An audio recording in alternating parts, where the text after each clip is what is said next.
Hey, it's NPR's Book of the Day. I'm Andrew Limbong. Today, Sandra Cisneros' classic book, The House on Mango Street, is more than 40 years old. But in 2009, it turned 25. And to honor the occasion, Cisneros spoke with NPR's Renee Montagne about the legacy of the book. And it's interesting to hear this interview now, how the things she says about feeling displaced and alone make even more sense today. That's ahead. Support for NPR and the following message come from Indeed. You just realized your business needed to hire someone yesterday. Speed up your hiring right now with Indeed. Claim your $75 sponsored job credit to get your jobs more visibility at Indeed.com/NPR. Terms and conditions apply.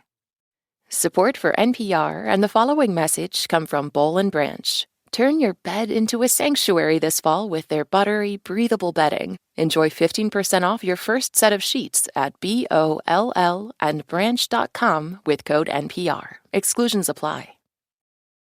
A beloved book about adolescence has just turned 25. The House on Mango Street is a more patchwork quilt than novel. It's a series of exquisitely observed vignettes stitched from the experiences of a Mexican-American girl and the characters swirling around her tumble-down Chicago neighborhood. The story of Esperanza Cordero has become required reading for students across the U.S. and is being celebrated with a special 25th anniversary edition. Here, author Sandra Cisneros reads from the chapter called My Name. In English, my name means hope. In Spanish, it means too many letters. It means sadness. It means waiting. It is like the number 9, a muddy color. It is the Mexican records my father plays on Sunday mornings when he is shaving, songs like Sobbing. At school, they say my name funny, as if the syllables were made out of tin and hurt the roof of your mouth. But in Spanish, my name is made out of a softer something, like silver. Sandra Cisneros, give us a little sense of what the world was like when you created Esperanza. Well, I was fresh out of graduate school. I had started Esperanza in Iowa, at the University of Iowa, feeling very displaced and uncomfortable as a person of color, as a woman, as a person from working class background. And in reaction to being there, I started the House on Mango Street almost as a way of claiming this is who I am. It became my flag. And I realized now that I was creating something new. I was cross-pollinating fiction and poetry and writing something that was the child of both. I was crossing borders, and I didn't know it. Let's go back to Esperanza, because there's, of course, some overlap here, I think, with you. She loves her family, but the house they live in on Mango Street has come to represent the opposite of what she wants for herself or would have even hoped for in a home. There's a little small description on page 4 of the house, if you wouldn't mind reading it. Okay. The house on Mango Street is not the way they told it at all. It's small and red with tight steps in front and windows so small you'd think they were holding their breath. Bricks are crumbling in places, and the front door is so swollen you have to push hard to get in. There is no front yard, only 4 little elms the city planted by the curb. Out back is a small garage for the car we don't own yet, and a small yard that looks smaller between the 2 buildings on either side. The house of Esperanza's dreams, as you write it, is white, wooden, with a big yard and lots of trees. So she has a life here, but always dreaming of something else. You grew up in Chicago. 7 children? You're the only girl?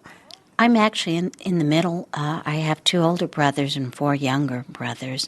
My family is much bigger than Esperanza's, but when I was writing House on Mango Street, I was new to the fiction form, and I didn't know how to handle so many relatives.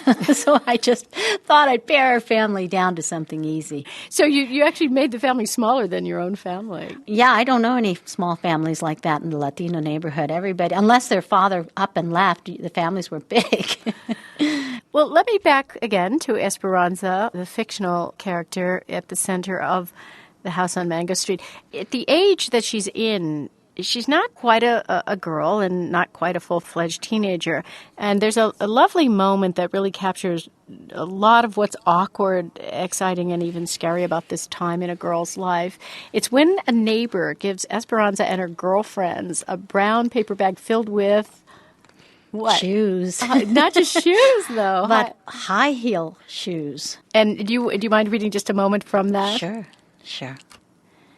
It's Rachel who learns to walk the best, all strutted in those magic high heels. She teaches us to cross and uncross our legs and to run like a double Dutch rope and how to walk down to the corner so that the shoes talk back with every step. Lucy, Rachel, me, teetottering like so, down to the corner where the men can't take their eyes off us. We must be Christmas. It's an exciting moment that turns into not quite scary, but a little scared of growing up moment. Like it brings something into their lives they're not sure they can handle.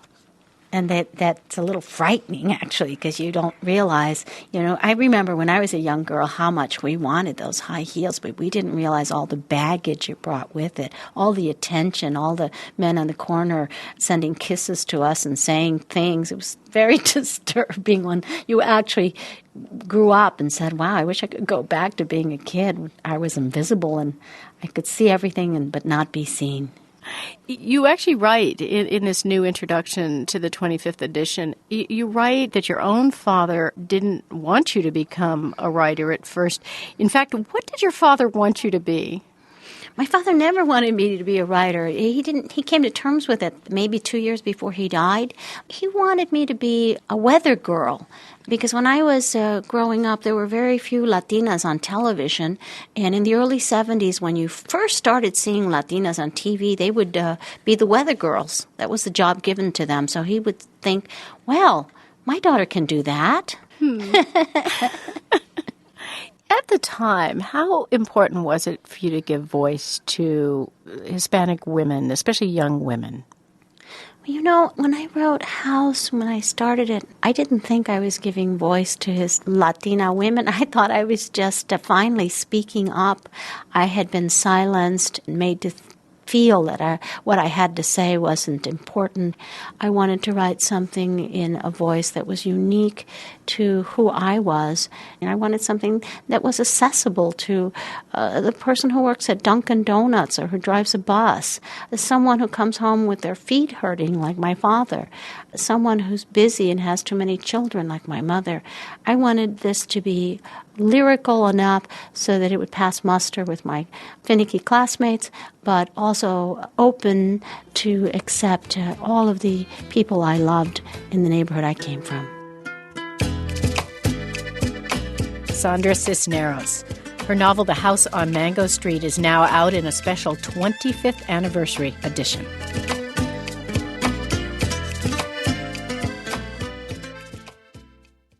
This message comes from Schwab. At Schwab, how you invest is your choice, not theirs. That's why when it comes to managing your wealth, Schwab gives you more choices. You can invest and trade on your own. Plus, get advice and more comprehensive wealth solutions to help meet your unique needs. With award-winning service, low costs, and transparent advice, you can manage your wealth your way at Schwab. Visit schwab.com to learn more. Support for NPR and the following message come from Boll & Branch. Turn your bed into a sanctuary this fall with their buttery, breathable bedding. Enjoy 15% off your first set of sheets at BOLL&branch.com with code NPR. Exclusions apply. This message comes from Mint Mobile. Mint Mobile took what's wrong with wireless and made it right. They offer premium wireless plans for less, and all plans include high-speed data, unlimited talk and text, and nationwide coverage. See for yourself at mintmobile.com/switch.